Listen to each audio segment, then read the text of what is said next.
Dr. Rapaport, good morning. John, good morning. You always bring beautiful weather and a big smile and Well- good questions. You start everything right. Thank you. New stuff going on, and it's hard to believe that there continues to be new topics with Dupixent and topical steroid addiction and the things that we cover. We recently saw the advertisements say for all the drugs that treat quote unquote eczema that they're steroid free. Now, implying that steroids are somehow bad, correct? Isn't that what we're going to assume? Absolutely. It sounds that way. So now we're seeing a new trend, and I took a screenshot. I'm going to hold it up in front of the camera. This is a screenshot from a TV commercial, and it says at 16 weeks, 39% on Dupixent plus topical corticosteroids saw clear or almost clear skin versus 12% on topical corticosteroids only. 22% saw clear skin or almost clear skin at 16 weeks and 52 weeks respectively versus 7% respectively. This is incredible. It's saying that 12% of people saw clear skin by not using Dupixent, and 39% did with steroids. That's what we're paying for? $48,000 a year. We'll get into the prices. In addition to that, and you didn't say, but I saw that too. It was on David Muir, ABC News, national news to the whole country. Must cost a fortune. It's a 17% delta. It also tells you that the studies were done with the use of steroids. Well, that's obvious if they're it's advertising it with. To do a new drug with an old medication. You cannot do that. That's two parameters. And all they showed in the study was a little help in sleep and a little help with itch. All subjective. Here's another one that I took a photograph of. At 2 weeks, 18% of adults on Dupixent plus steroids had less itch versus 8% on topical corticosteroids only. 10% of the population saw an improvement, which is highly subjective. Can you explain this to me, please? No, it's disgusting. And it's hard to explain. Some disgusting, theoretically good researchers with their name on the paper. These are big name professors who have given their name and gotten huge sums in return for it. Now, recently, Dr. Leo and the NEA, the National Eczema Association, went on a webinar about 2 weeks ago or 3 weeks ago. Recently, these two individuals, sponsored by Regeneron and Sanofi, sponsored. They were a patient, Pat, who was so good and so knowledgeable, wrote to them saying, why are you allowing a company to sponsor how good Dupixent is when we know that it has failed so many times via Dr. Rapaport, over 600? They wrote back to her, oh, no, they're free to give money. I know we got money, but they're free to, we can invite anybody to talk, whoever we want. They have nothing to do with pushing their drug. I'm sorry, and I won't use any curse words, but that's BS. Absolute BS. It's sponsored, it's paid for, it's pushing the drug at $48,000 a year. Well, so here's the question. When we talk about Select Health canceling compensation and support for Dupixent, are these companies laying the groundwork for maybe arguing that Dupixent is being administered improperly by not having an appropriate amount of steroids? Well, I think around their conference table, they're in distress. Their sales are down probably. They have to push, I think. And they're pushing by whatever they think might happen. Oh, those patients flare. Let's let them use steroids so they won't flare. A bad eczema flares. No. Steroid addiction flares. And guess what, Mr. and Mrs. board members? You're going to have problems because they're all going to reminisce and show their addiction. All right, well, here's the zinger. How many years were you in practice in Beverly Hills? 40. 40 years. Okay. In 40 years, there probably hasn't been a physician that's written more prescriptions for topical steroids than you have, right? Yeah. You value this as a drug. I'm not putting words in your mouth. Excellent drug used properly. And how is used properly defined?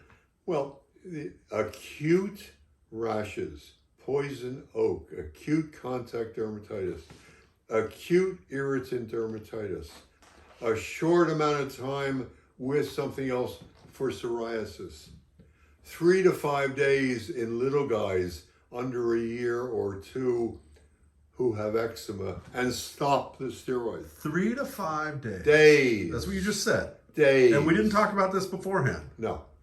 Days. I use that often. And I stop the drug, but it cannot be a weak drug.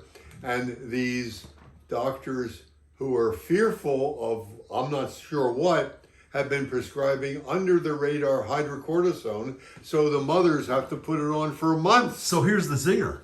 Back to this.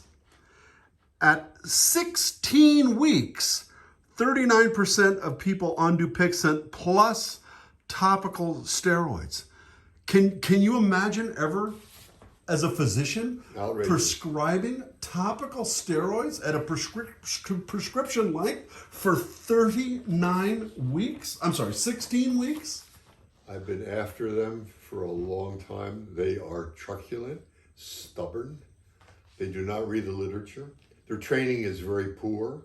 And they push that mother and the patients out of their office. They don't want to see them. But this is outrageous, doctor, because people are being prescribed Dupixent and told that for the most part they're going to be on this for the rest of their life. Is that true or that's not true? They're told the rest of their life, which is outrageous. With corticosteroids for the rest of your life? Yeah. We are creating steroid addicts. We're a factory.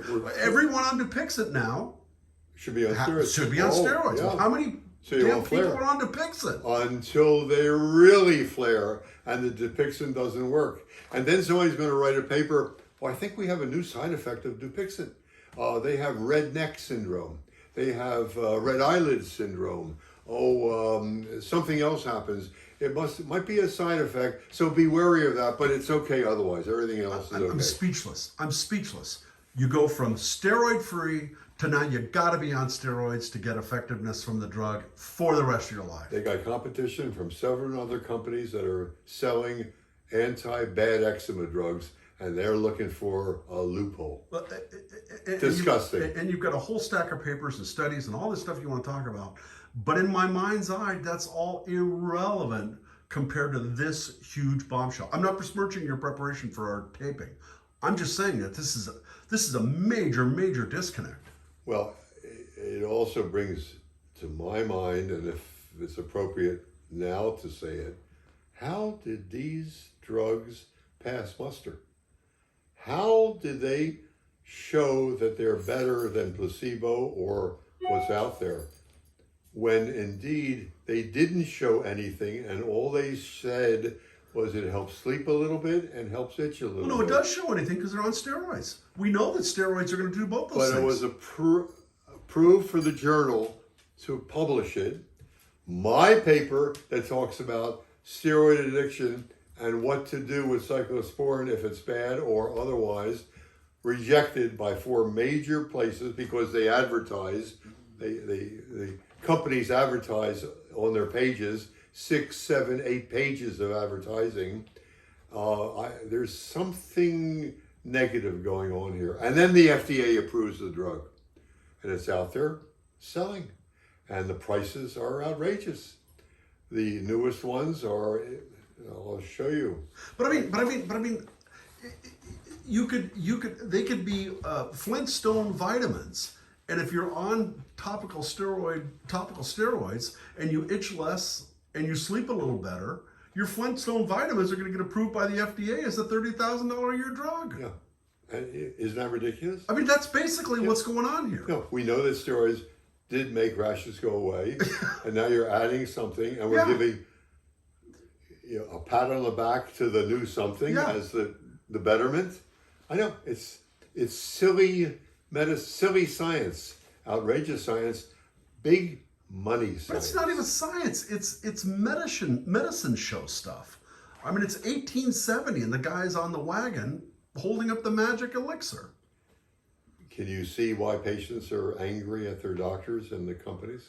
Well, and see, the problem with that is the baby gets thrown out of the bath with the bathwater. When something serious happens, the patient says, I don't want to take antibiotics or something of that sort.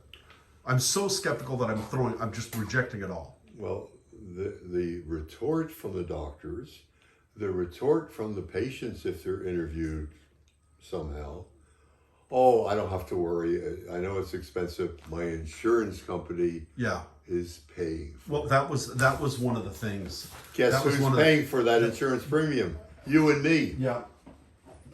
I didn't print it out, but that was the other thing. Dupixent is free with a 0 copay. Yeah. Oh, nice. Yeah. They pushed that through somehow. Well, I give credit to the Utah Select Health. Absolutely. I hope that others follow suit, and I hope that others look at the other drug studies and look at how they're not working either. I've seen nothing but failures repeatedly, and they're being paid for. Yeah, well, and when you That's got to stop. And when you see our viewers have already seen it now.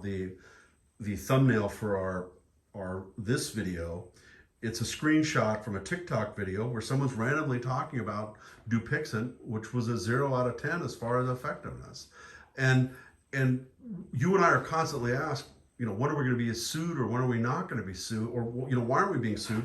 We're reading their information and asking questions about